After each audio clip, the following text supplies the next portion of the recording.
Friends, good morning. Now today we see the verb, the third kind of verb formation. Friends, in previous videos we have seen transitive and intransitive. Transitive and intransitive, both kinds of words also important for our passive verb formation. Friends, I have told you about both kinds of the verbs. We should use transitive where, we should use intransitive where.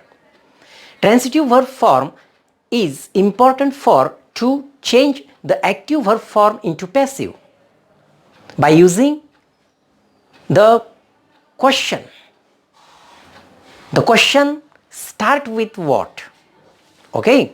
And next one, intransitive. Intransitive verb formation is just used for making a statement, not change the active verb form into passive. Okay. Yes मित्रांनो, मला तुम्हाला पुन्हा आणखीन ट्रान्सिटी आणि इंट्रान्सिटी हे दोन्ही प्रकार revise करून द्यायचे होते.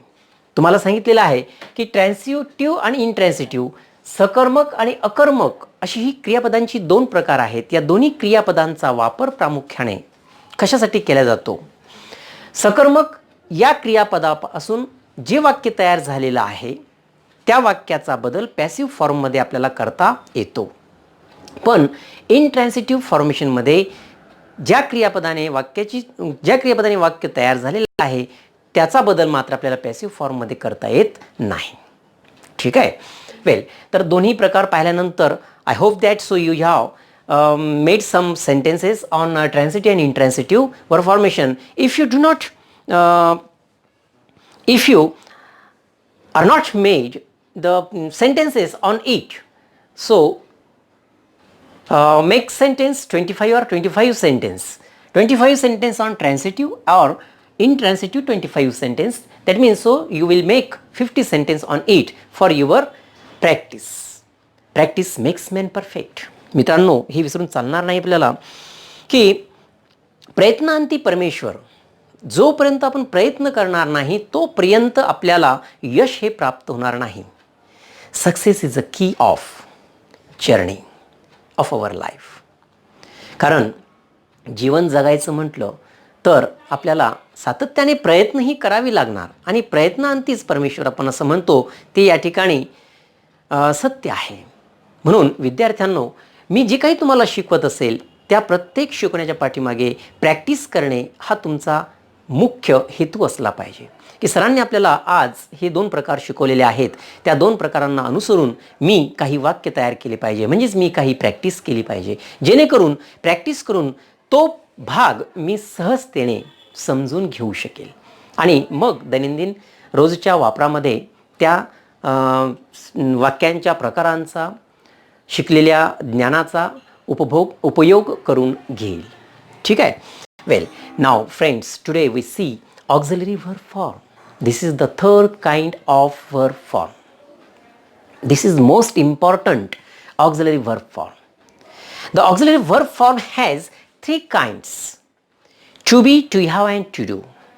Friends, auxiliary verb form means many tutors used in their tuition the helping verb form, to be helping verb form, to have helping verb form and to do verb form to just understand the pupil easily. But I would like to say you friends, the properly name of this verb form is auxiliary verb form. Why do we say auxiliary verb form? Because of this verb form used with the ordinary verbs. When we use them with ordinary verb forms, they make the tense form, they make the passive form, they make the questions and negatives, so that these verbs are called auxiliary verb form. Okay. Now friends, to be has also three kinds: am, is, are, was, were.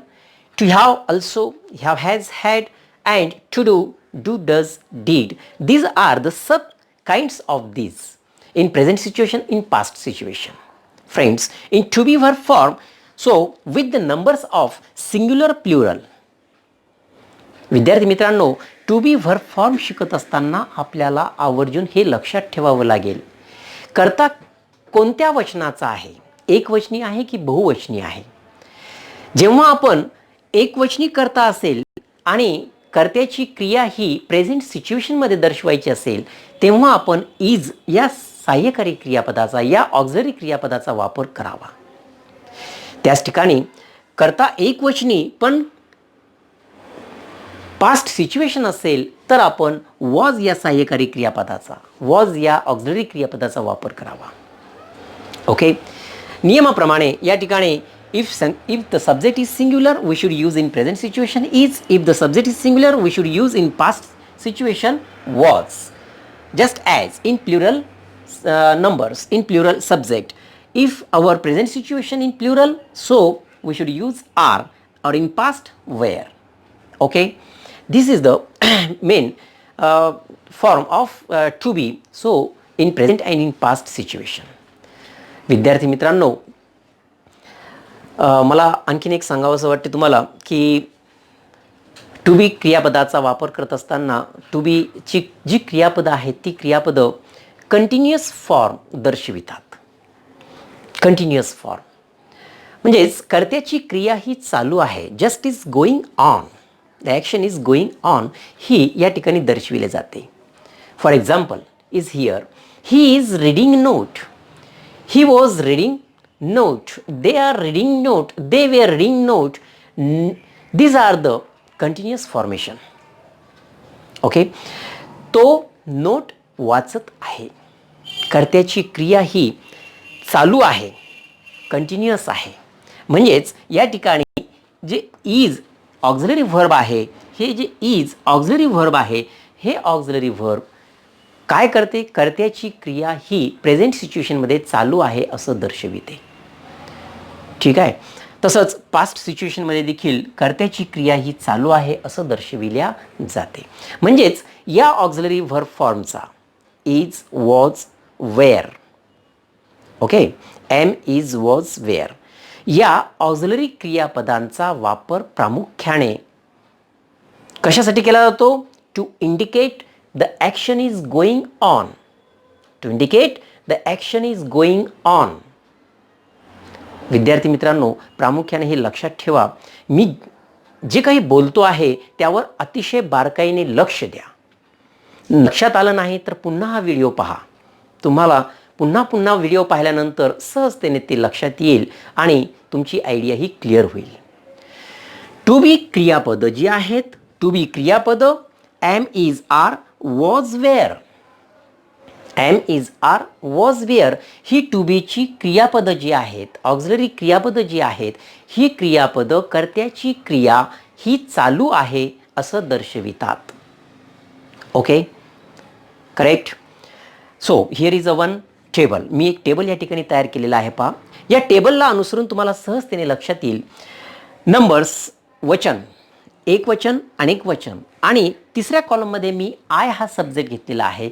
विद्यार्थी मित्रांनो, I हा exceptional आहे. मी मागच्या काही व्हिडिओजमध्ये देखील तुम्हाला I विषयी माहिती दिलेली आहे. आय जर असेल तर कोणत्या सहाय्यकारी क्रियापदाचा वापर केला पाहिजे? एम.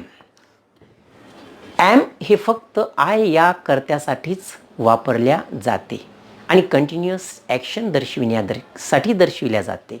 तसाच पॅसिव्ह फॉर्मेशन देखील करण्यासाठी दर्शविल्या जाते. I am writing a letter, I am reading a note. मी वाचत आहे, मी नोट वाचत आहे, मी पत्र लिहित आहे, मी पुस्तक वाचत आहे, मी शाळेमध्ये जात आहे. म्हणजे कर्त्याची क्रिया ही चालू आहे दर्शविण्याचं काम या ठिकाणी केले जाते. म्हणून एम या ऑक्झिलरी सहाय्यकारी क्रियापदाचा वापर प्रामुख्याने आय सोबतच प्रेझेंट सिच्युएशनमध्ये केला जातो. ठीक आहे, म्हणून प्रेझेंट सिच्युएशनमध्ये एम आलेला आहे. मग पास्ट सिच्युएशनमध्ये आय सोबत वॉजचा वापर केला जाईल. I was going to school. या पद्धतीने या ठिकाणी हा कॉलम तुमच्या लक्षात आला असेल.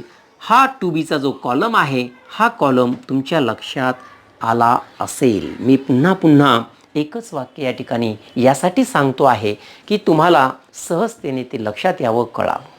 दिस is to be verb form. Okay friends, if you have any problems you can ask me by using your cell phone. Okay, now the next second subkind of the auxiliary verb form. This is the first and this one is second. To have.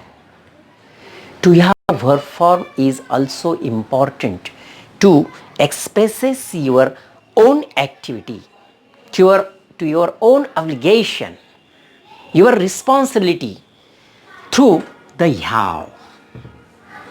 विद्यार्थी मित्रांनो, to have हे auxiliary क्रियापद देखील अतिशय महत्त्वाचं क्रियापद आहे. या क्रियापदाने खूप काही आपण व्यक्त करू शकतो आणि खूप काही म्हटलं तर तुमच्यासमोर एक एक पैलू हा खुला होणार आहे.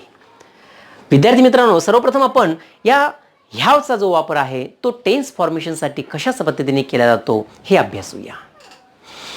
ह्याव या ऑक्झिलरी क्रियापदाचा वापर करण्यासाठी प्रेझेंट आणि पास्ट सिच्युएशनमध्ये कर्ता जर एकवचनी असेल, कर्ता जर अनेकवचनी असेल तर आपण या ऑक्झिलरी व्हर्ब फॉर्मचे फॉर्म्स कसे वापरायचे आहेत. If the subject is singular in present situation, we should use has. If the subject is plural, we should use in present situation have. And if our subject is I, we should use in present situation have auxiliary verb form to expresses the tense, time. Okay, I have written a letter. They have written a letter. He has written a letter. त्याने पत्र लिहिलेले आहे. त्यांनी पत्र लिहिलेले आहे. मी पत्र लिहिलेले आहे.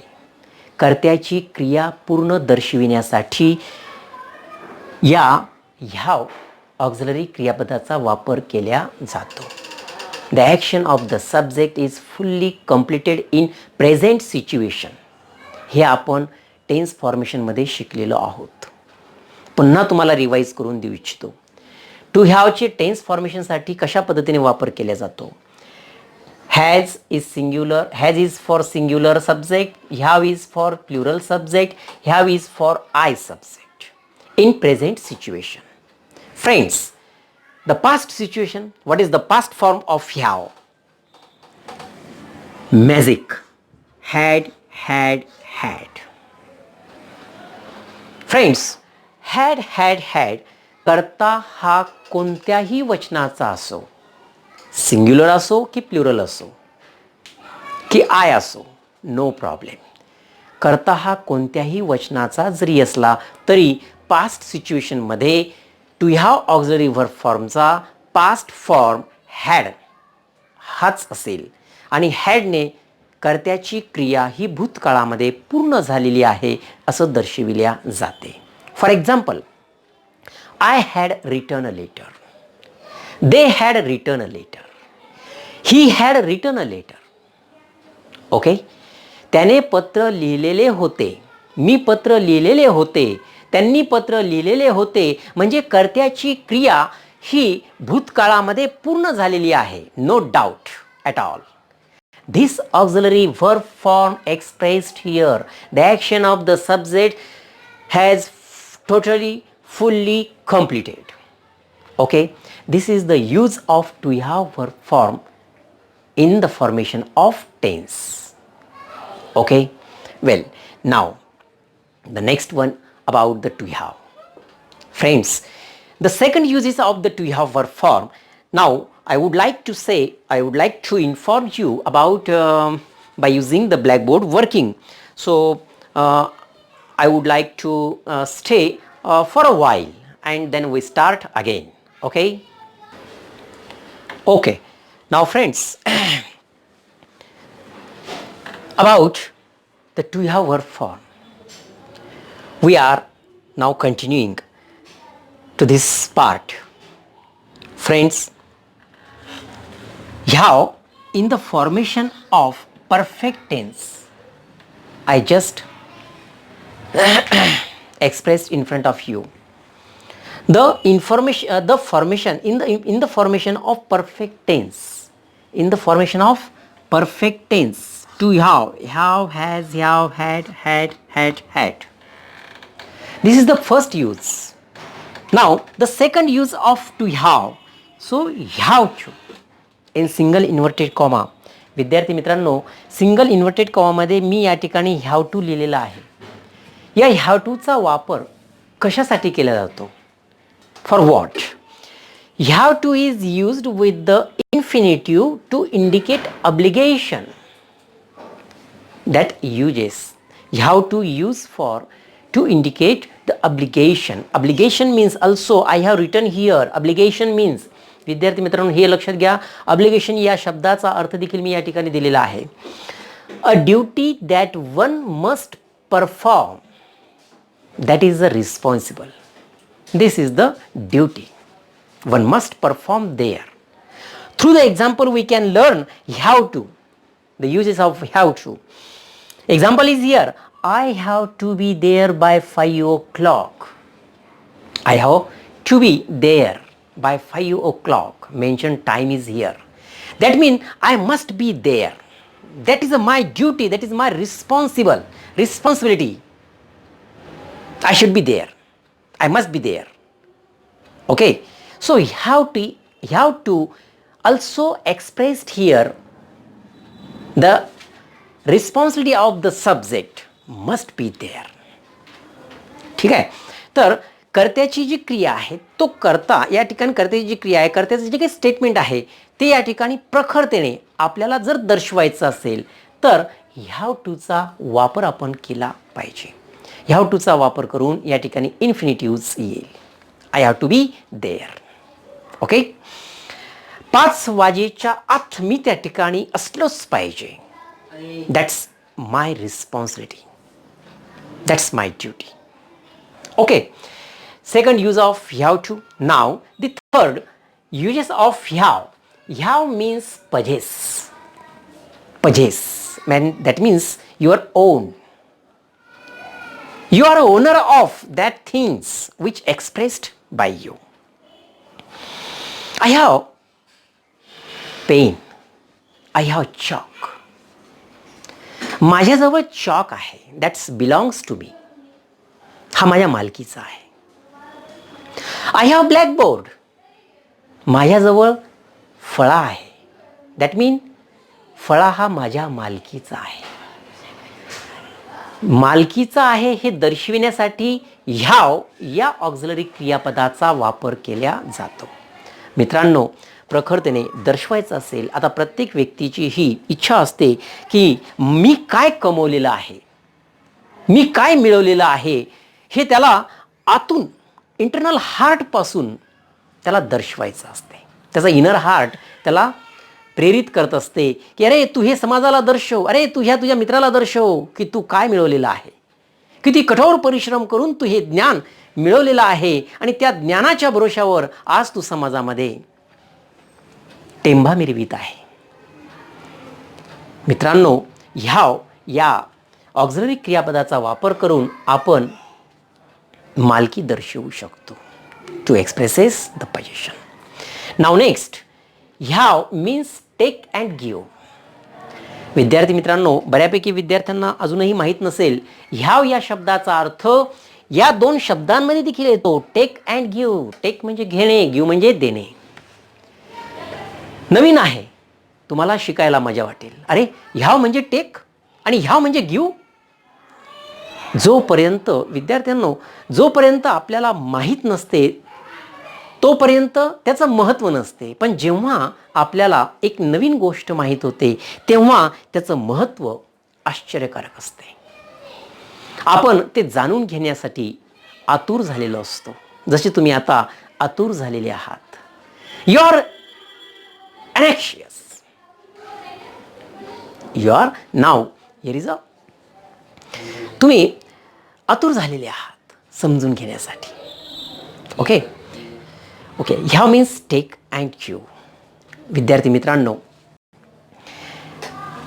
I have notebook. I want tea. I have T. I would like to take. I would like to have coffee. मला आता कॉफी घेण्याची इच्छा झाली आहे. Through the example we can also express is here. ठीक आहे विद्यार्थी मित्रांनो, काही उदाहरणांच्या माध्यमातून आपण हे अभ्यासूया. The example is, I write on the blackboard. So at first I dust here for example to write. Okay.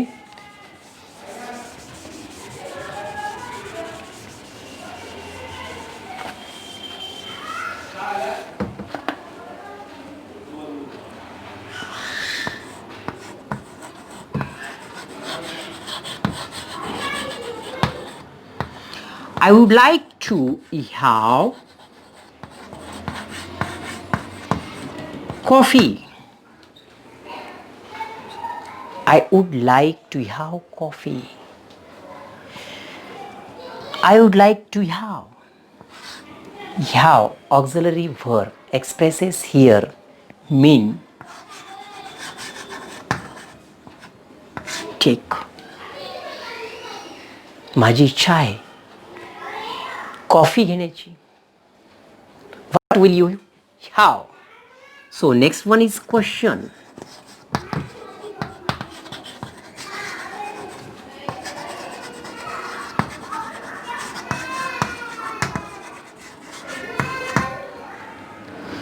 What will you have, my friend? I would like to take. I would like to have coffee. I asked the question to my friend. What will you have? You would like also coffee or tea? As this way, we should use have to have for taking, also for giving. विद्यार्थी मित्रांनो, take म्हणजे घेणे आणि give म्हणजे देणे, या दोन शब्दांसाठी देखील टू ह्याचा वापर केला जातो. Next one example for give. So mister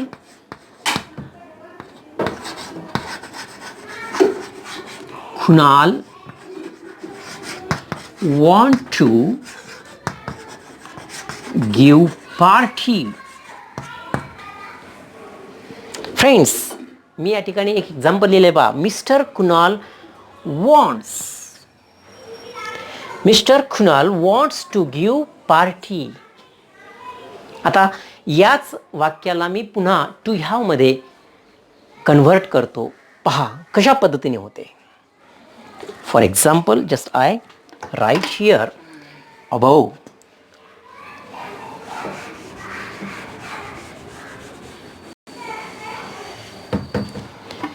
Mr. Kunal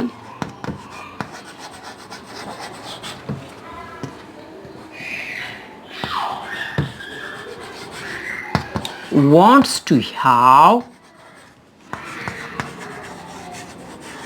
party. To have, to give. दोन्ही उदाहरणं सारखेच आहेत, फक्त शब्दांचा बदल आहे. ऑक्झिलरी क्रियापद या ठिकाणी दर्शवित आहे की कुणाल इच्छितो पार्टी देण्याची. Okay. As this way we can use in both take and you. Also as this way we can use the to have verb form for that. Friends, now the third, also most important subkind of auxiliary verb form. Okay, for a while just stay, don't go for a while. Okay friends. Okay friends, now we continue. Here the last subkind of the verb form of auxiliary. Auxiliary या सहाय्यकारी क्रियापदाचा हा तिसरा उपप्रकार आहे to do. To do is the most important verb form. जहां कोई नहीं होता वहां to do होता है. विद्यार्थी मित्रांनो, टू डू या सहाय्यकारी क्रियापदाचा वापर जेव्हा जेव्हा ज्या ज्या ठिकाणी टू बी नसेल, टू हॅव नसेल, तेव्हा तेव्हा त्या त्या ठिकाणी टू डू असेल, म्हणजेच टू डूचा वापर करावा लागेल. To do is used for a simple present tense and used for simple past tense for their negatives, for their interrogatives. Friends, I would like to say you about the uses of to do through the example. I write here one example. He works hard now. He works hard. Just a simple statement. He works hard. Simple present tense. This is the sub kind of simple present tense. From that simple present tense, negative or just here is the simple assertion here by using to does did. He does work hard. He does work hard. In interrogative, does he work hard? विद्यार्थी मित्रांनो, या ठिकाणी मी simple present टेन्सचा एक sentence घेतलेला आहे. He works hard. He works हार्डमध्ये आपण या ठिकाणी डजचा वापर केलेला आहे. By to indicate here the action of the subject, to indicate here the singular subject. Okay, singular करता जर एकवचनी असेल तर या ठिकाणी सिंग्युलर इज. करता जर एकवचनी असेल तर आपण प्रेझेंट सिच्युएशनमध्ये डजचा वापर करावा. करता जर एकवचनी असेल तर डजचा वापर करावा. करता जर अनेकवचनी असेल तर डूचा वापर करावा इन प्रेझेंट सिच्युएशन. विद्यार्थी मित्रांनो, या उदाहरणाच्या माध्यमातून तुमच्या सहजतेने लक्षात येईल सिंपल प्रेझेंट टेन्समध्ये वापरलेलं जे मूळ क्रियापद आहे त्या क्रियापदाला यस किंवा यस हा प्रत्यय असतोच. तो यस आणि यस प्रत्यय जर आपण काढला तर त्या ठिकाणी आपल्याला डजचा वापर करावा लागेल. मी डजचा वापर करून या ठिकाणी मूळ क्रियापदाचा यस हा प्रत्यय काढलेला आहे. He does work hard. त्यापासून मी इंटरगेटिव्ह सेंटेन्स तयार केलेला आहे. Does he work hard? I know the rules of if our statement is positive, we should make interrogative into negative. If our statement is negative, we should make interrogation in positive. But for learn or just to understand the statement of yes or yes suffix. He works hard. He does work hard. Does he work hard? In present situation. वर्तमान काळामध्ये मी तुम्हाला या ठिकाणी त्याचा वापर दर्शवित आहे, सांगत आहे. In simple past form, in simple past tense, he worked hard. He worked hard. Simple past tense. Okay, साधा भूतकाळ. He did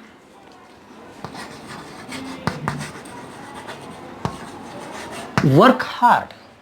He did work hard. Did he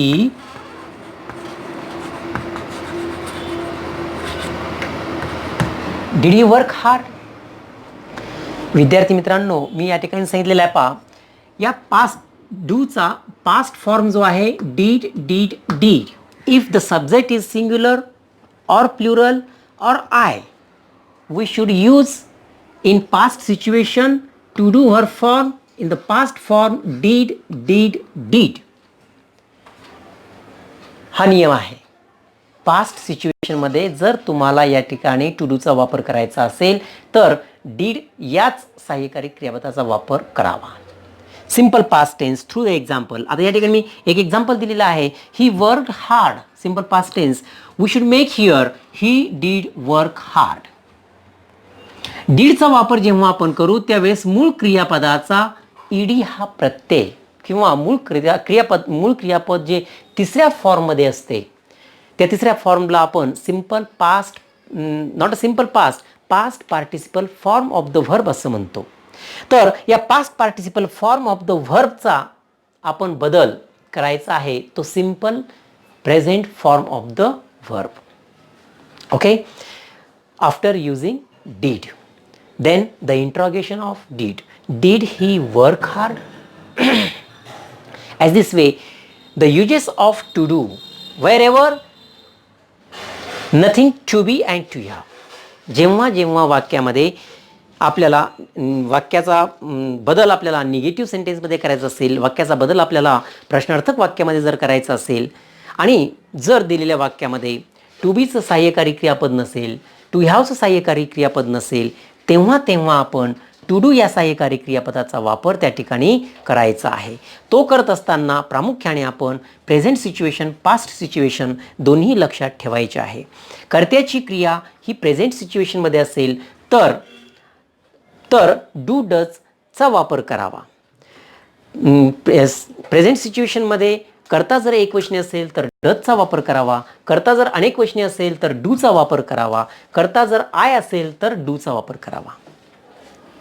ठीक आहे. याउलट पास्ट सिच्युएशन कर्ता एकवचनी असेल, बहुवचनी असेल, कर्ता आय असेल, टू डूचा वापर पास्ट सिच्युएशनमध्ये करत असताना डीडचाच वापर आपण करावा. मग डीडनेच आपण या ठिकाणी प्रश्न तयार करू शकू. डीडनेच आपण निगेटिव्ह सेंटेन्स तयार करू शकू, दाखवू शकू. Through the example is here he did work hard. He did not work hard. He did not work hard. He did work hard. He did not work hard. Okay, as this way we can expresses here the negation of the statement. That's the auxiliary verb form. Okay friends, so now today we have learned here the auxiliary verb form, or this auxiliary verb form is most important kinds of the parts of speech. The important this is the subkind of verb form, or you know the definition of verb. Also verb is the main part of the parts of speech. Friends, I would like to say you here, after completing this pattern, so you have make many sentences. Be practice, be smile, be happy in your life, and support me by clicking, by visiting to my YouTube channel to get lots of videos as this way. Friends, you have a nice day.